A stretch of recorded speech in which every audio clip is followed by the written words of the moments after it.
महमूद प्रचा साहब, आपका स्वागत है। अभी अभी की ब्रेकिंग खबर यह है कि अरविंद केजरीवाल ने सुप्रीम कोर्ट से अपनी याचिका वापस ले ली है। वो अब निचली अदालत में रिमांड का विरोध करेंगे। अभी सुप्रीम कोर्ट में उन्होंने अपनी याचिका वापस ले ली है। ये क्या स्ट्रेटेजी होगी प्राचा साहब? क्यों वापस ली होगी? जस्टिस संजीव खन्ना के सामने 2:30 बजे के बाद सुनवाई होनी थी, लेकिन वो याचिका वापस ले ली गई है और निचली अदालत में रिमांड का विरोध करेंगे। प्राचा साहब, देखिए, इससे पहले कि मैं कानूनी दांव पेच बताऊं आपको, क्योंकि इस तरह के लॉज का मैं अच्छा स्टूडेंट, बड़ा स्टूडेंट देश का माना जाता हूं। ये जो यूएपीए के हैं, पीएमएलए के केसेस हैं और एनआईए, ये सब केसेस का, मकोका और ये सब जो है प्रिवेंटिव डिटेंशन के केसेस का, मैं एक बड़ा अच्छा स्टूडेंट माना जाता हूं देश का। तो उस पर मैं बाद में आऊंगा। पहले मैं आपको मुद्दे की, अगर आप मुझे इजाजत दें, क्योंकि मुझे अभी एयरपोर्ट के लिए भी निकलना है। अभी मैं इलाहाबाद हाई कोर्ट में आया था, यहाँ पे प्रोटेस्ट के लिए, तो मुझे एयरपोर्ट निकलना है। तो मैं पहले आपको मुद्दे की बात ये बता दूं कि मैं बाबा साहब डॉक्टर भीमराव अंबेडकर का अनुयायी हूँ। बाबा साहब की अनेक क्वालिटीज में से एक क्वालिटी ये भी थी कि वो चीजों को करेक्ट पर्सपेक्टिव में देखते थे और उसका सटीक हल बताते थे। तो वही कोशिश मैं करूंगा। सबसे पहले मैं आपको यह बताना चाहता हूं कि इस वक्त आप लोग सब इमेजिन कीजिए कि अरविंद केजरीवाल जी से पूछताछ क्या हो रही होगी। क्योंकि अगर केस के बारे में कोई भी पूछताछ करनी होती तो सिसोदिया जी की अरेस्ट हो चुकी है, संजय सिंह जी की अरेस्ट हो चुकी है। जो कुछ बातचीत उनसे पूछनी थी, इनके पास एक अप्रूवर भी बन गया है, वादा माफ गवाह। तो सबूत, अगर मैं इनको, एक 8वां आश्चर्य भी दुनिया का हो जाए कि मोदी जी का बनाया हुआ कोई भी व्यक्ति ईमानदारी को छू के भी चला जाए, अगर इन्होंने ईमानदारी को छू भी लिया है मोदी जी द्वारा अपॉइंट होने के बाद भी, ये ईडी के अधिकारियों ने जो ये कार्य कर इस वक्त, तब भी अगर मान लें तो ये, अगर कोई एविडेंस होता तो इनके पास होता ही। सारा एविडेंस इस पे, जो इस तरह की इन्वेस्टिगेशन होती है वो सब इलेक्ट्रॉनिक और साइंटिफिक डॉक्यूमेंट वो होते हैं, एविडेंस। पूछताछ के जरिए इससे कुछ पता किया जाता नहीं है ज्यादा। मैं आपको बुनियादी बात बता रहा हूं।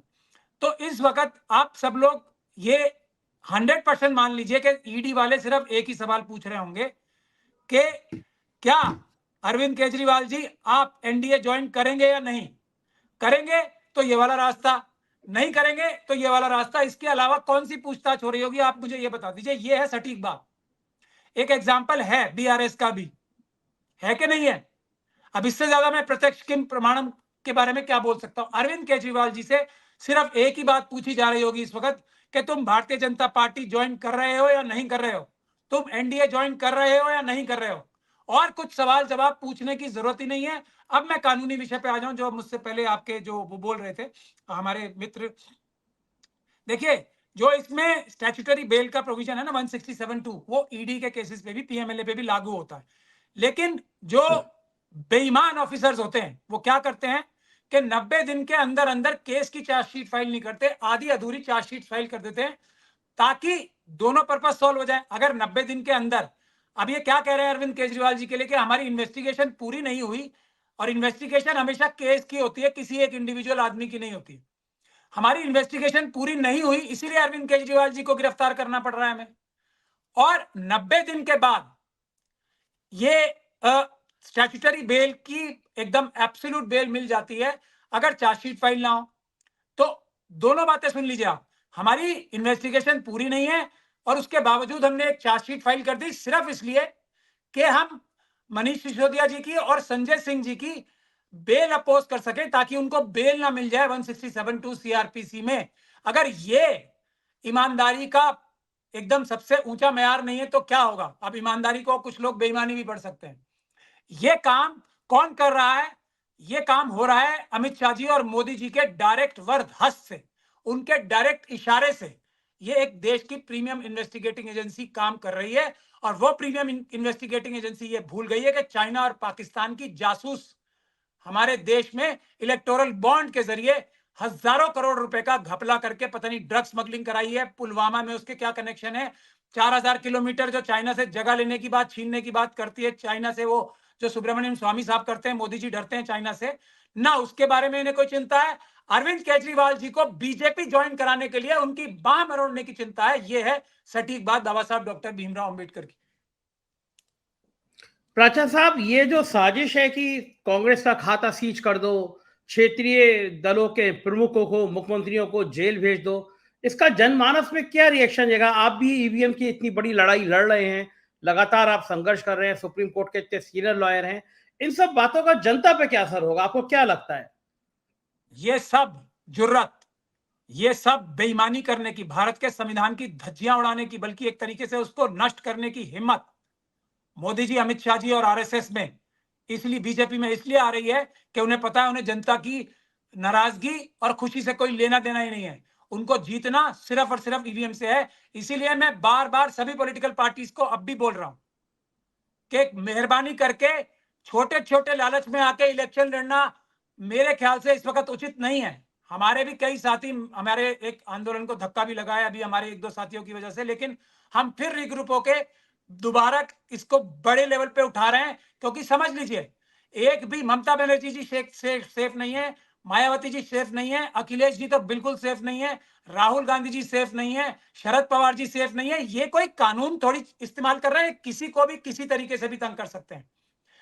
तो हमें सबको मिलके सड़क पे आके ईवीएम की मुखालफत करनी चाहिए और इन एनफोर्समेंट एजेंसीज की। और अब तो ये दुनिया को दिखाने के लिए तो इलेक्शन कमीशन से पूछ के काम कर रहे हैं ना। तो आप ये पूछ लीजिए इनसे कि इलेक्शन कमीशन बोल रहा है कि भारतीय जनता पार्टी ज्वाइन कराओ अरविंद केजरीवाल जी को, बीआरएस पे दबाव डाल के उनको एनडीए का पार्टनर बनाओ। ये क्या इलेक्शन कमीशन ये काम कर रहा है? और हो सकता है कर भी रहा हो, आजकल तो कोई भरोसा नहीं है। तो ये एक बात है कि हमें सबको सब चीजें पीछे रख के ईवीएम पे बड़ा हमला करना होगा। और ईवीएम अगर रुक जाती है, और आज भी मेरे पास प्लान है और हमारे मुट्ठी भर साथी जो अब भी लड़ रहे हैं उनके पास पूरा प्लान है ईवीएम को रोकने का। अगर ईवीएम को रोकने में हम कामयाब हो जाते हैं सब मिलकर, और बेशक हम 100% कामयाब होंगे, तो अगले दिन मोदी जी का चाल चरित्र और चेहरा अमित शाह जी समेत चेंज हो जाएगा। ये एकदम जो भारत देश की जनता के नौकर है ना, नौकर के रूप में आ जाएंगे। जो तानाशाह बन रहा है उस रूप से चले जाएंगे। एक और बात मैं आपके सामने रखना चाहता हूं, आपके दर्शकों के सामने। क्या, और आप भी एक सीनियर जर्नलिस्ट हैं और आपके सीनियर पैनलिस्ट यहां बैठे हुए हैं, जो एनएसजी कमांडो है, ब्लैक कैट कमांडोज, वो अपने प्रोटेक्टी को, मैं बहुत सीरियस बात बता रहा हूं, ये हो रहा है इस देश में, क्या वो किसी भी हालत में किसी भी कीमत पे, ईडी वाला हो या लोकल पुलिस वाला हो, उसके हवाले कर सकते हैं? उसकी कस्टडी, सुरक्षा जो होती है ना वीआईपी की, प्रोटेक्टेड पर्सन की, वो सर्वोपरि होती है, सबसे ऊपर वो होती है। कोई इन्वेस्टिगेटिंग एजेंसी क्या एनएसजी की सुरक्षा के बगैर इनसे इन्वेस्टिगेशन कर सकती है? आप, जबकि मेरी आवाज आ रही है ना? जी आ रही है, बिल्कुल बिल्कुल आ रही है। जबकि ईडी अमित शाह जी और मोदी के कहने पे इनके ऊपर नाजायज दबाव बना रही है, ऐसा दुनिया भर इल्जाम लगा रही है। जबकि ईडी ने रात को इनके घर पे हमला किया किसी भी बहाने से, और मैं इसको बहाना ही कहूंगा।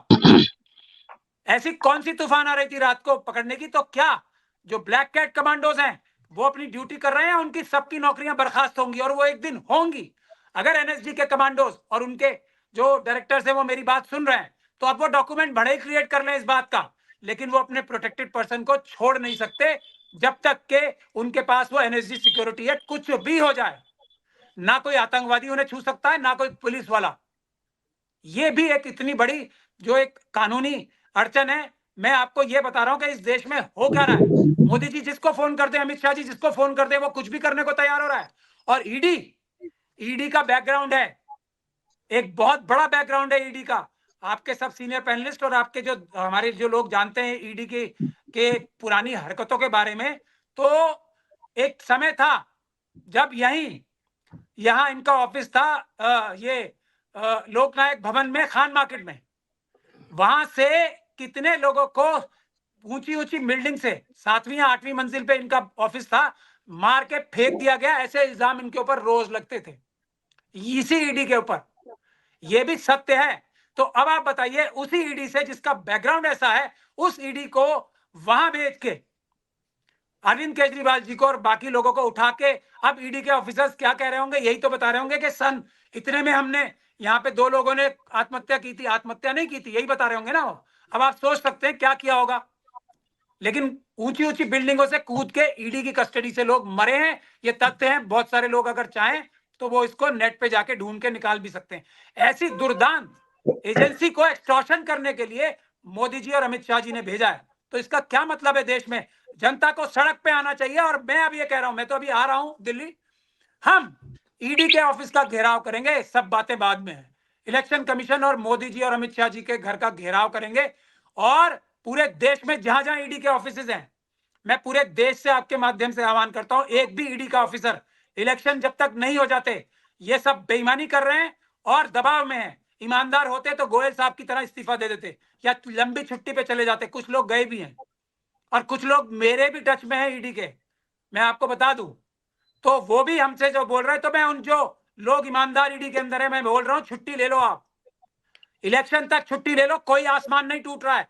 आसमान टूट रहा है तो सिर्फ एक चीज में, इलेक्टोरल बॉन्ड के चक्कर में आसमान टूट रहा है, क्योंकि उसमें पाकिस्तान की एक कंपनी जो कि आईएसआई की फ्रंट कंपनी है, उसका रोल निकल के आ रहा है। उसको इन्वेस्टिगेट करो। एसबीआई छुपा रहा है ना उसे, उसको इन्वेस्टिगेट करो। ये एनआईए का काम है, ये ईडी का काम है, और ये मिलिट्री इंटेलिजेंस का भी काम है कि किस पार्टी ने उस पाकिस्तान की कंपनी से पैसे लिए हैं, वो ढूंढना।